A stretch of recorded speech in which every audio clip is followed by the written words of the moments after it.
Good morning and welcome, ladies and gentlemen, to this very exciting segment once again today.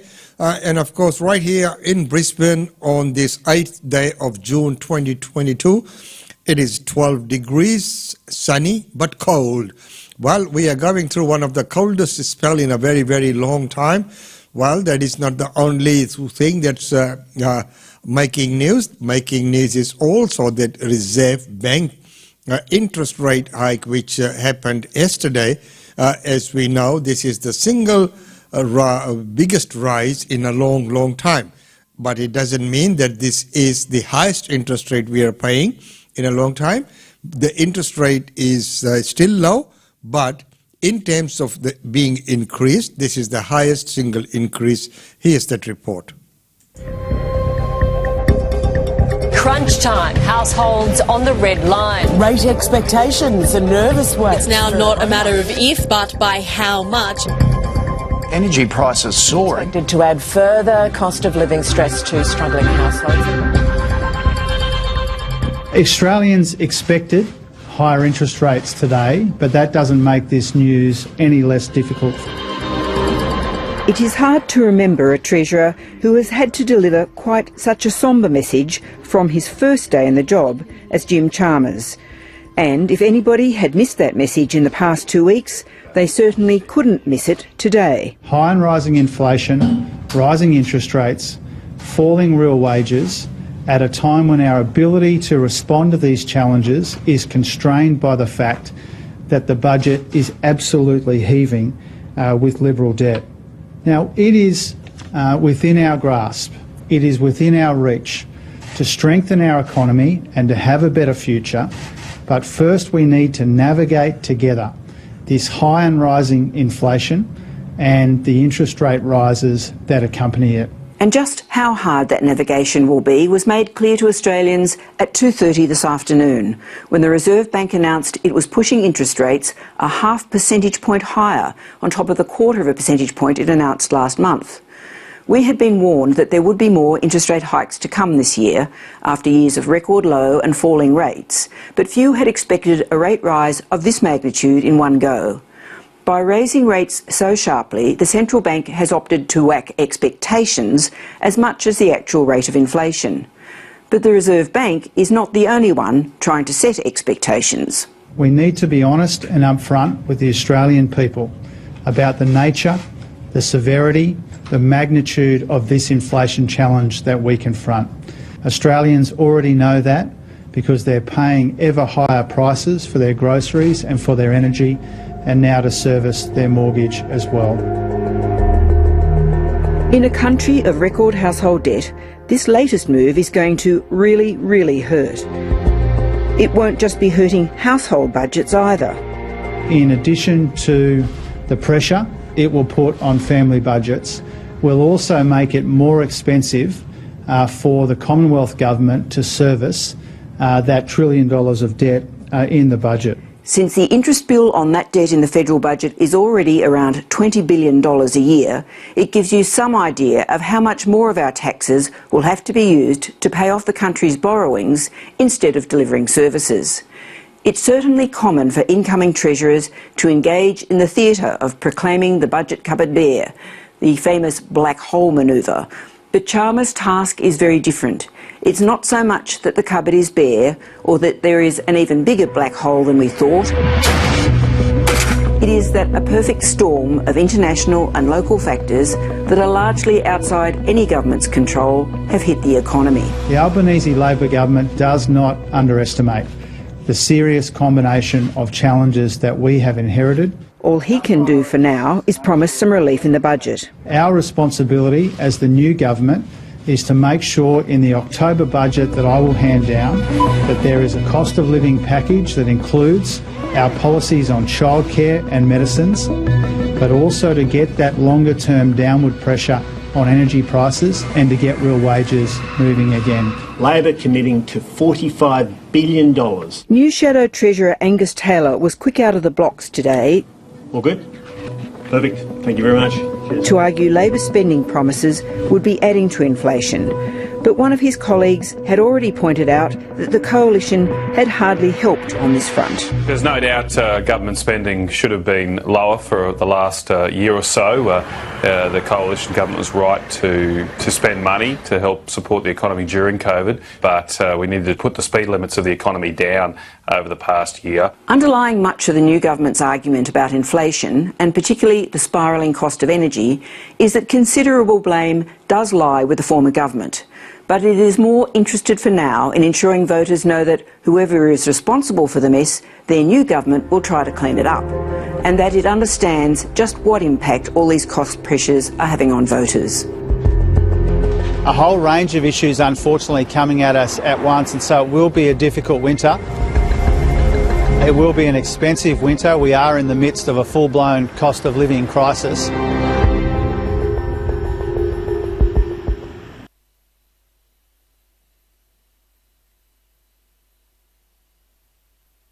That's a grim outlook there, and what a task for the Treasurer to begin in office. And of course, the task ahead for him is to try and balance those books and make sure that we get back on track and servicing that huge debt that's there.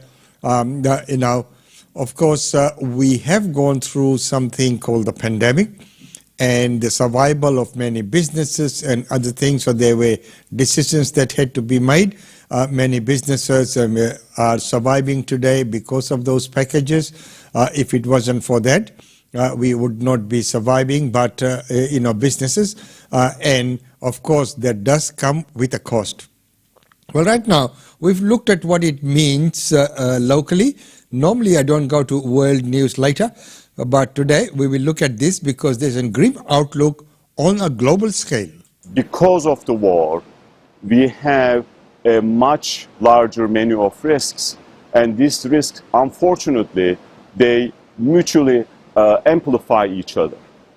So Russian invasion of Ukraine escalated geopolitical tensions. Of course, those geopolitical tensions can easily intensify. We have a very serious threat of stagflation. And that comes with higher interest rates. Higher interest rates come with the risk of financial stress. We still see supply disruptions. Because of the war, those supply disruptions, of course, magnified. There is risks associated with even larger food crisis down the road. And when you have these types of challenges, the risk of social tensions, of course, increases. One issue is, of course, the intensification of geopolitical tensions. It has implications for commodity markets. Another one is the faster than expected tightening of financing conditions because of policy interest rates going up and COVID-related disruptions. When you put three of them together, if those three risks materialize, we can easily find ourselves in the midst of a perfect storm. That type of storm will push growth rate this year to 2% and next year at the global level 1.5%. And when you have growth rate at the global level around 1.5%, that means you are in a very serious, severe downturn. Of course, it is a very severe situation, and of course, looking at it on that perspective, it is a global by nature as well. And when we look at our Treasurer Jim Chalmers, as he mentioned, that Australia better tighten up its belt and ease those spendings and see where the savings can be made. Of course, right now on a world scale, we are all faced with this crisis of higher energy prices. The world is paying a high price for Russia's invasion of Ukraine.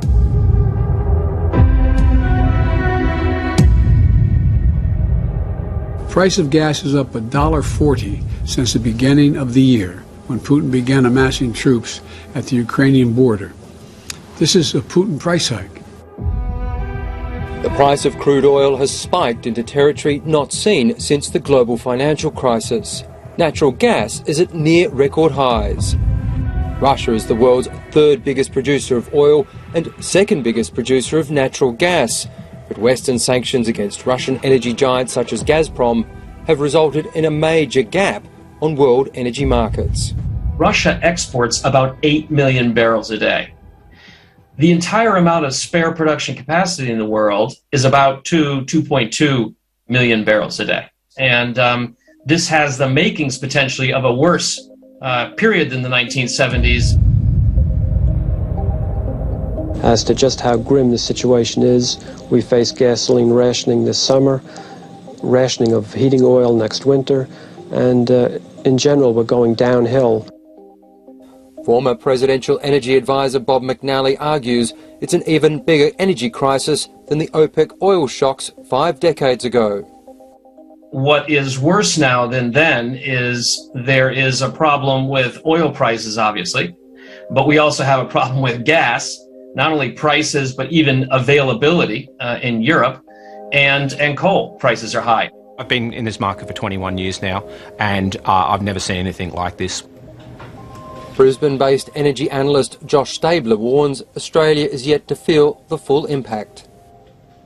We've had periods of time where the market has been more volatile. This is not just a few hours a day, a few days of the year. This is month on month.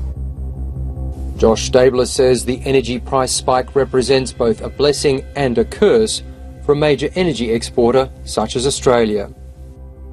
A coal mine who is selling at record prices can afford to pay a little bit more on their electricity bill.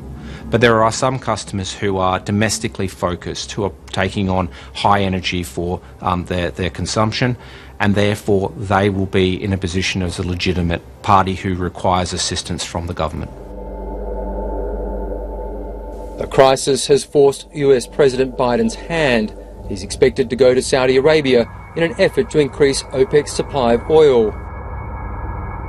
Saudi Arabia's oil minister warned last month the world needs to wake up to an existing reality. The world is running out of energy capacity at all levels.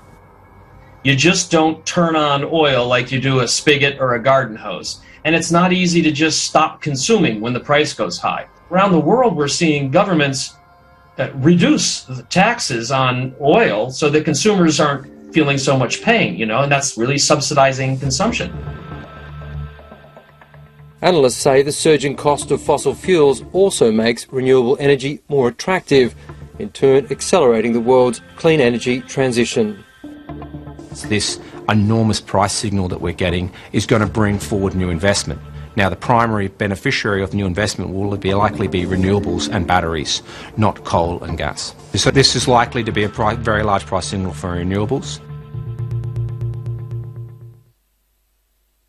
And of course, too much of anything is bad, if you consume too much of anything. Like right now, if you're looking at these solar cells that are being made, mark my words, there will be some repercussions down the road because of just the nature of it, the whole lot of it.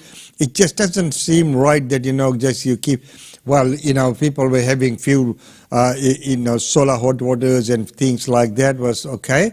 But, once you start consuming on that large scale, number one is, those photoelectric cells that are made, what are they made of as well?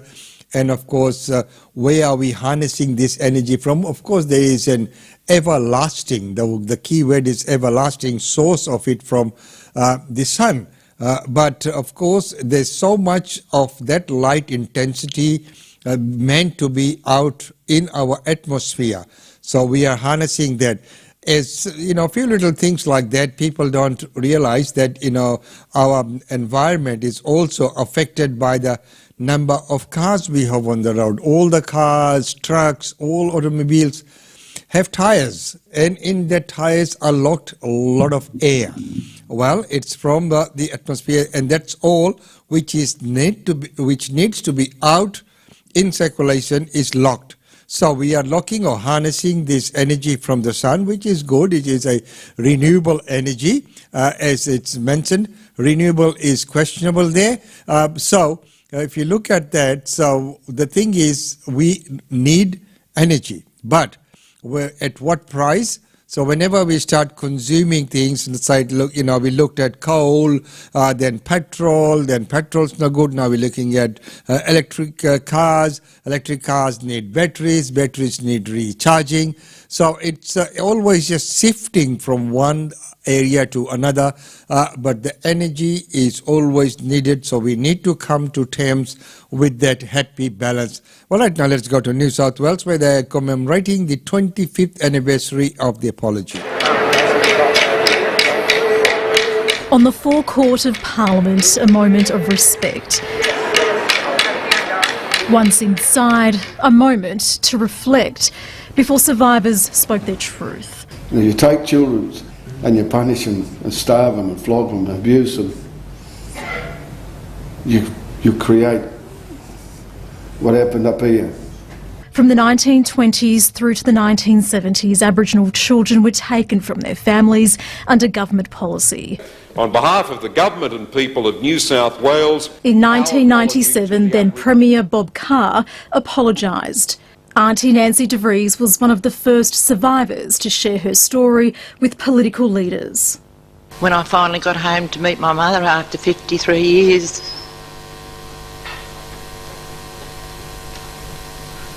sorry, she could not relate to me. As Premier and on behalf of the State of New South Wales, I too apologise unreservedly. We must use this anniversary to renew our commitment to this goal of achieving a just reconciliation. While there has been progress made since the apology, survivors say there is still a long way to go. They say Aboriginal children are still being taken away from their families, and they've called on the government to ensure that another generation doesn't suffer the same trauma. It needs to stop. We need to break the cycle and continue to close the gap. The Premier acknowledged reconciliation is still not within reach and said so much more needs to be done to make amends. And of course, there is so much more that needs to be done, and we will be doing our part here in Queensland as well. The National Reconciliation Week, the event at the Parliament House which we held, and many other functions. Not only that, it is a move in the right direction, and it's about time we all realised all that part of Australian history cannot be swept under the carpet. So it needs to come to the surface, and it needs to be recognised for what it is, and of course work needs to be ongoing in reaching that happy medium of reconciliation and of rebuilding that trust and faith and bringing our community back in line with everyone else who's here. But right now, let's go to South Australia, where the coroner is calling for a national regulation on games and things at festivals, rides. As we know, throughout the world, wherever there have been festivals and carnivals, kids go there to enjoy the rides. And as we know that they are not what they used to be. They're getting more sophisticated. They're getting a lot more technically advanced as well. They're becoming a lot electronically controlled. But still, from the early days till now, there are always accidents that do happen on these things. And unfortunately, whenever there is an accident, there is always call for new regulations. And the new regulations sometimes make it safer. Not always. Sometimes it just takes the joy out of those rides. It's not the same anymore. But it's all in the idea of preserving lives. But when you look at countries like US, we still have the gun laws and the liberty of people to own guns. And then we talk about these little joy rides and things at Carnival which need to be regulated. So we really need to rethink. Here's that report. It's been almost 8 years since Adeline Leong was fatally flung from a show ride in Adelaide. Hundreds of onlookers watched the 8-year-old on holiday from Malaysia plunge to her death. It was probably the worst thing that a mother could probably ever experience or think about happening to her child. The Deputy Coroner Ian White has now delivered scathing findings into the death, which he described as inexcusable. This inquest has revealed the many times opportunities were missed to change Adeline's fate. There needs to be a meaningful response to honour Adeline's short life. Mr White found the $1 million Air Max ride had been plagued by issues as soon as it arrived in Australia. It had clocked up 24 previous injury reports, was operating with the wrong height restriction, and had bypassed design registration, meaning its restraints had never been properly assessed. Mr White found ride safety information was not shared between shows around the country and recommended that change, with the introduction of a new national regulatory system, including one set of rules, a safety database and single panel to assess ride safety. That would be absolutely advantageous, sharing information and retaining a database. After the accident, information and maintaining a database, of course, which all will be good, and having a national law, national rules and regulations throughout the country is something which is very, very good. Well, ladies and gentlemen, right now it's time to go to our daily India report. Don't forget that at 10 a.m. we have the weekly real estate update with Usha Chandra, and today she'll be talking about this interest rate hike. Welcome to the Daily India Report that brings you reports, interviews, features and much more on India and the Indian diaspora.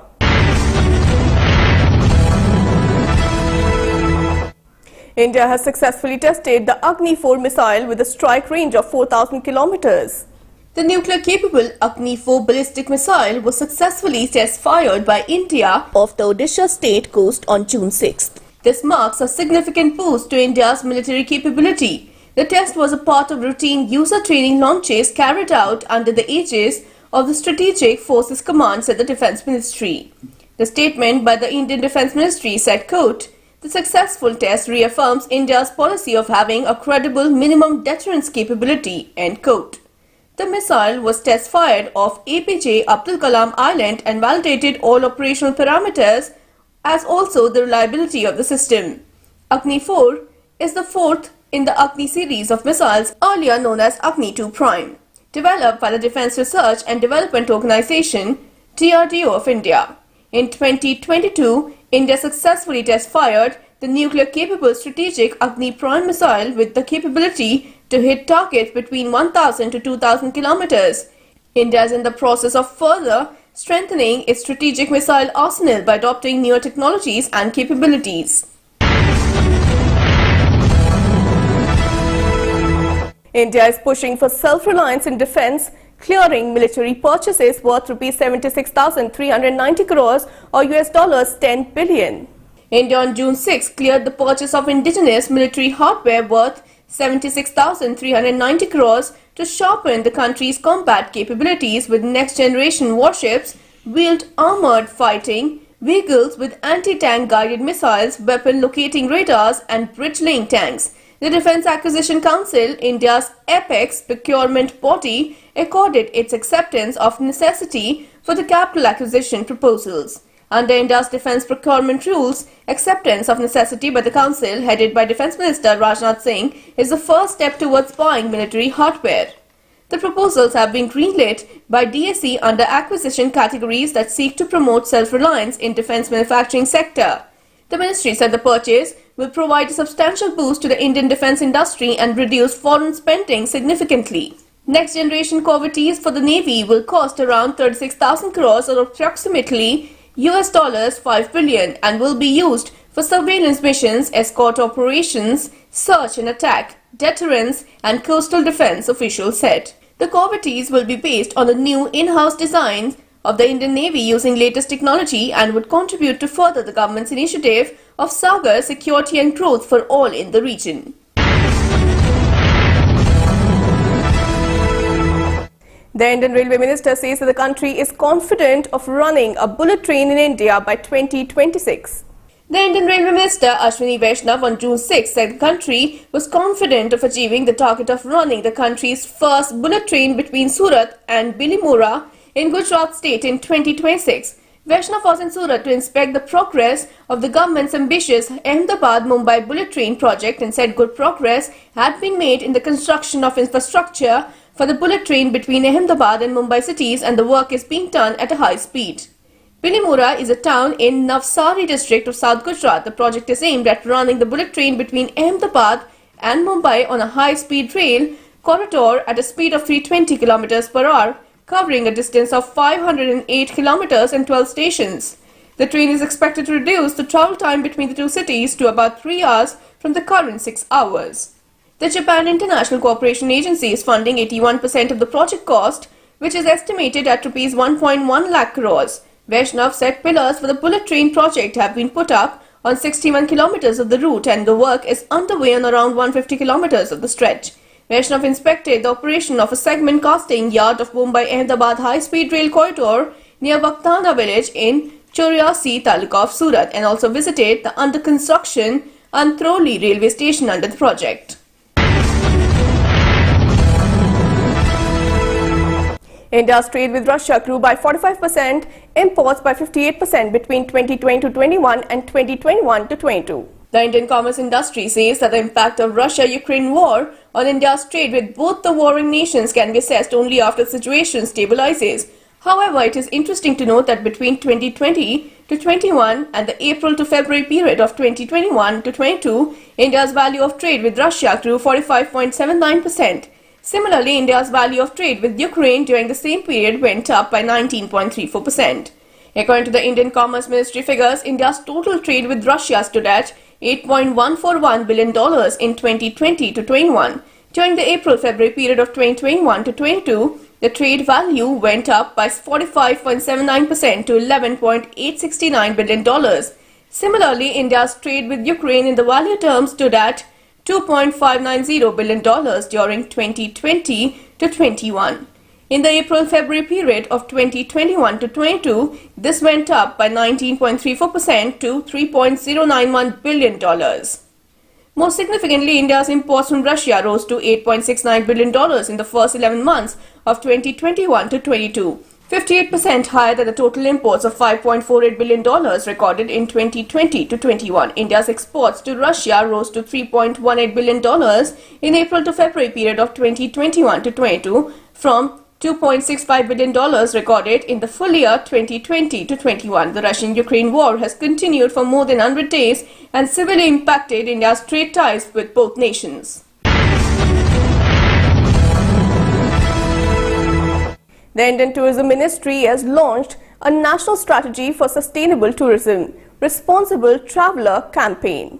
The Indian Ministry of Tourism, in partnership with the United Environment Programme and Responsible Tourism Society of India, organized a national summit on developing sustainable and responsible tourist destinations on 4th June in New Delhi. On this occasion, the National Strategy for Sustainable Tourism and Responsible Traveller campaign was launched. Speaking on the occasion, Secretary Tourism Arvind Singh said that tourism and environment share a special relationship. The strategy document has identified the strategic pillars for development of sustainable tourism, like promoting environmental sustainability, protecting biodiversity, promoting economic sustainability, promoting socio-cultural sustainability, scheme for certification of sustainable tourism, IEC, and capacity building and governance. The COVID-19 pandemic has further forced the tourism sector to shift its focus to resiliency, sustainability, and interconnectedness among diverse stakeholders in the sector, the minister said.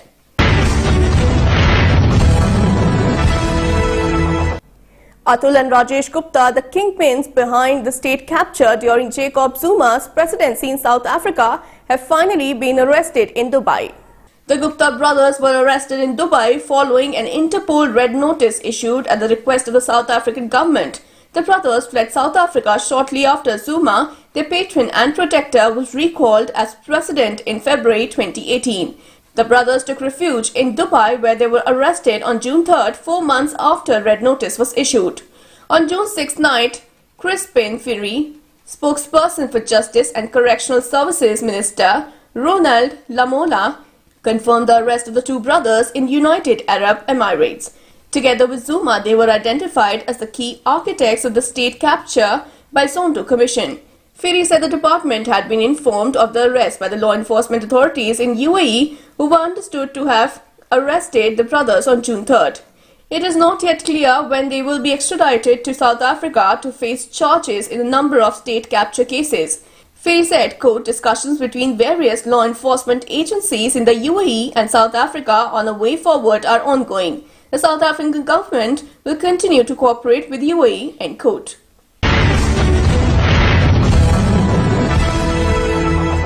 India has declared orange alert for the severe heatwave conditions in capital Delhi, Punjab and Uttar Pradesh states from June 10th. The Indian Meteorological Department has issued an orange alert for a severe heatwave in Delhi and neighbouring states, including Punjab, Haryana and Uttar Pradesh states. The Weather Department had already issued a yellow alert in the national capital for June 6 as the mercury stayed above the 45 degrees Celsius in many parts. The Indian Meteorological Department said, quote, orange alert in Delhi, severe heatwave from June 4th in Haryana, Punjab, Delhi, UP and parts of Madhya Pradesh, Rajasthan. Temperature varying between 44 to 47 degrees Celsius shall continue for 4 more days. We advise people to venture out carefully as the heat spell is very severe, end quote. The IMD scientist also said that the monsoon was yet to enter the northern part of the country. IMD said it is monitoring and monsoons in Delhi are still far. IMD also added that Delhi had been experiencing a spell of heat wave in the last 2 days. On June 5th, the maximum temperature settled 46.4 degrees Celsius, 5 notches above normal at Nachafgarh, making it the hottest place in the capital. The Indian Meteorological Department issues 4 color codes for weather warnings: green, no action needed; yellow, watch and stay updated; orange, be prepared; and red, take action. The IMD also predicted an increase in rainfall over the northeast and southern peninsula from June 7th. Bollywood's much anticipated film Samrat Prithvi Raj has failed to pass the Monday test at the box office and collections dropped by 53% to approximately ₹5 crores. Bollywood Khiladi Akshay Kumar's starrer Samrat Prithvi Raj witnessed a free fall on June 6 as the collections came down by around 53% as compared to 3rd June. According to early estimates, the movie has collected in the range of ₹5 crores on its 4th day to take the total collection in the range of ₹44.40 crores. This will be a low total given that the budget is around ₹200 crore mark. It will also be among the rare Yash Raj Films production that will lose money. Despite the huge back-end deals with digital and satellite players, the film has had its best business coming in from the mass belts, with metros like Mumbai, West Bengal and all of the south failing to fire. That's all in today's bulletin.